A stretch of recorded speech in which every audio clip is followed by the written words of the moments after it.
Here on Democracy Now!, democracynow.org, The War and Peace Report. I'm Amy Goodman. We end today's show with an in-depth look at one of the biggest political operations in the country. A vast network of politically active nonprofit groups funded by the billionaire industrialists Charles and David Koch and other conservative donors. The Washington Post and the Center for Responsive Politics have just published an expose called Koch-Backed Political Coalition Designed to Shield Donors Raise $400 Million in 2012. It reveals how a labyrinth of 17 tax-exempt groups and limited liability companies raised at least $407 million during the 2012 campaign. The staggering amount is equivalent to the combined spending of all unions and state, federal, and local races. It dwarfs nearly all other sources of political spending in 2012. The groups were designed to help conceal the sources of the money, much of which went to voter mobilization and television ads attacking President Obama and congressional Democrats. Koch Industries and the Koch brothers spokesman, Robert Tappan, provided a statement to the Washington Post that read in part, quote, "This type of activity is undertaken by individual donors and organizations on all ends of the political spectrum, on the left, the middle, and the right. In many situations, the law does not compel disclosure of donors to various causes and organizations," he said. Well, for more, we go to Madison, Wisconsin, where we're joined by Lisa Graves, Executive Director of the Center for Media and Democracy, publisher of PRWatch.org and AlecExposed.org. Lisa, welcome back to Democracy Now! How cold is it in Madison, Wisconsin, Lisa? It's 17 degrees below here this morning in Madison without the wind chills, so it's quite cold here, but it's not as hot as it is in Australia, where they've got a huge drought underway, so it's hard to know where to be. You know, in a funny way, I would like to start there, in a place that isn't so funny, actually, the whole issue of extreme weather. This is something you have looked at. If you could talk about the Koch brothers and the whole issue of climate change and climate change denial. Well, there's been tremendous work by Greenpeace and the Smog Blog and others who have taken a very close look at who's funding climate denial, who are the companies or individuals who are funding groups that are pushing out the idea that climate change is a hoax and that extreme changes in weather are nothing to worry about. And those studies have indicated that a lot of that money has come from big oil, as you might imagine. That includes money from Exxon, money from various Koch family enterprises or philanthropies, along with others. And so when you look at the groups that are putting out information, trying to say that climate change isn't happening or that you shouldn't worry about it, a lot of those groups have received funding, at least in part, by some of these big oil interests or the CEOs and foundations that are connected with some of these big oil and big coal interests, like the Kochs. Lisa Graves, where does the Koch's wealth come from? The Koch brothers have grown their family business, Koch Industries, over the last several decades, over the last 3 or 4 decades, into a multi-billion-dollar operation. It's largely built on oil and gas and pipelines, but it's expanded to include the purchase of Georgia Pacific paper mills and paper products. It's a global enterprise. They also have an extraordinary amount of wealth that has been obtained through trading in derivatives and through energy derivatives, as well as other sorts of energy futures. And one of the things that is most stunning that we've seen this past year is a study that indicates that their wealth has skyrocketed over the last 5 years, as most people's wealth in this country has stagnated or plummeted. The wealth of the Koch brothers has increased. They're 2 of the richest billionaires in the world. And one of the little-known facts is that Koch Public Sector, their lobbying arm, lobbied against the Wall Street reforms of derivatives, more regulation of derivatives. I want to get your reaction to the Washington Post report by Matea Gold, Koch-backed political coalition designed to shield donors raise $400 million in 2012. Why don't you go through, first of all, this whole issue of shielding donors, not knowing where the money is coming from that is affecting elections all over the country?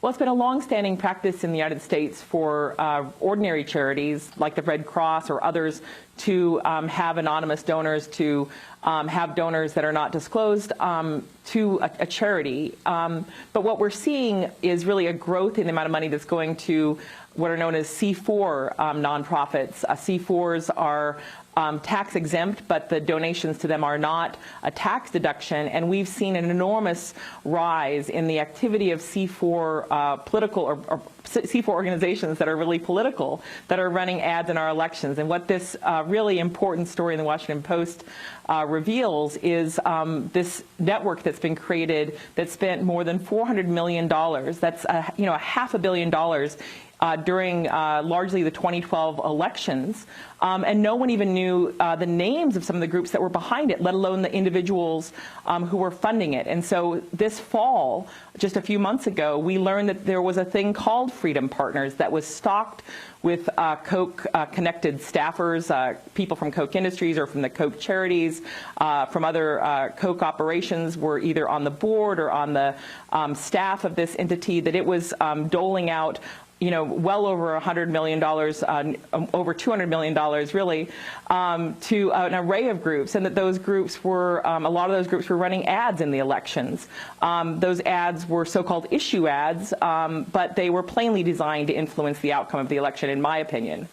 In this, Matea Gold writes, the political network spearheaded by conservative billionaires Charles and David Koch has expanded into a far-reaching operation of unrivaled complexity built around a maze of groups that cloaks its donors. She goes on to say the resources and the breadth of the organization make it singular in American politics, an operation conducted outside the campaign finance system, employing an array of groups aimed at stopping what its financiers view as government overreach.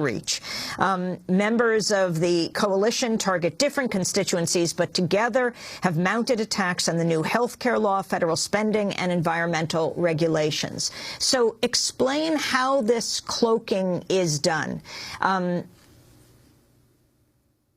Well, it's quite clear that the Koch brothers, in their semi-annual retreats at posh resorts like in Colorado and other places, have been gathering together billionaires and millionaires to help fund these sorts of operations. And this is the product of those efforts. And so it's the Koch brothers and their cronies is one way to think about it. And what has been assembled in part through the leadership of Koch operatives, is a really complex maze of groups, as the Washington Post reports. I don't think that you'd see something like this outside of usually a John Grisham novel or some sort of really complicated fictional scheme where you see a number of limited liability corporations that have an alphabet soup set of names, just initials that you can't really decipher. No one knows who controls, who are the principals or the leaders of those limited liability corporations. Money is being passed from Freedom Partners and other of these Koch-connected enterprises into these limited liability corporations, and the money is sent out to some of these other groups like CPPR that operates out of Arizona, and then those groups in turn give money to other groups. That's newly being talked about. What the Arizona connection? That's right. So you have a group that describes itself as being for protecting patients' rights, the Coalition for Protect Patients' Rights, that has been led by Sean Noble. It was implicated in the California campaign finance investigation this past year, which led to a record $1 million fine, one of the largest fines in U.S. history, for the way the money was passed, and people didn't know where the money came from. That was both through CPPR and another group, ARL, out of Arizona. CPPR has now been is now one of the groups that we see has been giving money to Wisconsin during the 2012 election year as well. And in Wisconsin, there's an ongoing criminal investigation known as a Doe Investigation into some of the groups that may have received some of this money, although it's not clear. It's very secret. But one of the group leaders, Eric O'Keefe, here in Wisconsin, he went to the Wall Street Journal, it appears, and spoke with them about the investigation and subpoenas that were issued to some of these nonprofit groups in Wisconsin that were running ads. But that's just apart here in Wisconsin. Nationally, you know, what you see are the way these groups and the way the Washington Post describes them as focused on particular constituents, whether it's the Christian Coalition constituency or the Latino constituency or the youth constituency, and running a lot of ads. And so I'm not suggesting that there's criminal or civil violations here. I think the campaign finance system is plainly broken. I think this illustrates how broken the law has become in the wake of the judicial activists on the Supreme Court in that Citizens United decision.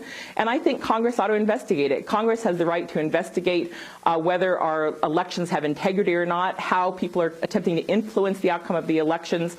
And I think that they ought to be investigating this and trying to help impose reforms to protect the integrity of our elections, which I think have really been undermined by all of this dark money flowing in directly to groups who are running ads to influence our elections. Last month, MSNBC host Rachel Maddow drew attention to how Florida State University allowed Charles Koch to buy influence over its faculty hiring process.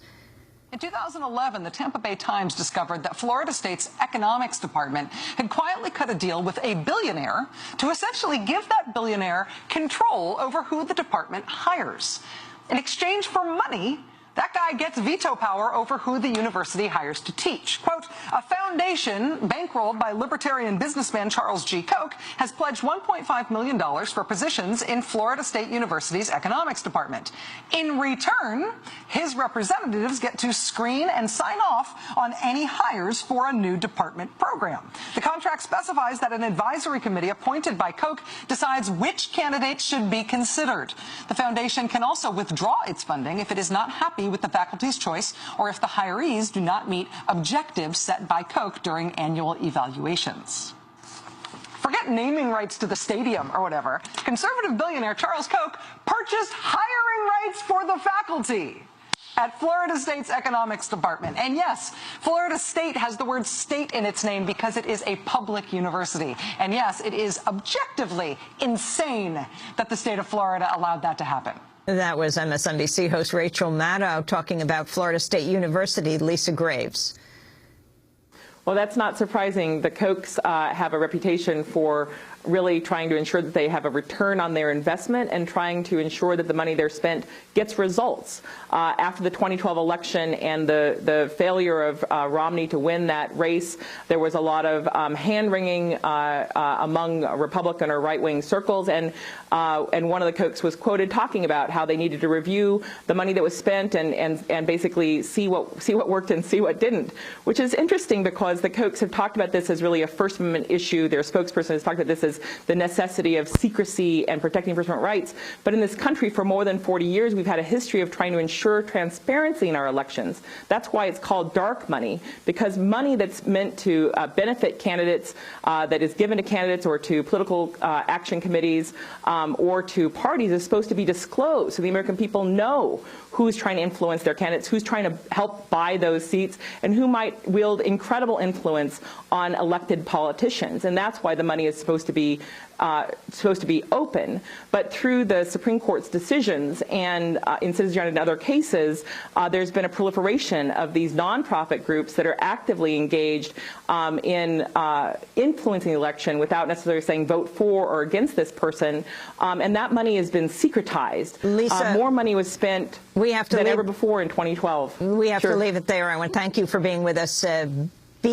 Stay warm if you can. Lisa Graves is Executive Director of the Center for Media and Democracy, and that does it for our broadcast. Democracy Now! Produced by Mike Burke and Sarah Montagnier. I'm Amy Goodman. Thanks so much for watching this report from Democracy Now!, your daily independent global grassroots news hour. We don't accept advertising or corporate funding, but rather rely on donations from viewers like you. Please make your contribution by visiting democracynow.org today. We need your support today to keep bringing you this hard-hitting, in-depth reporting.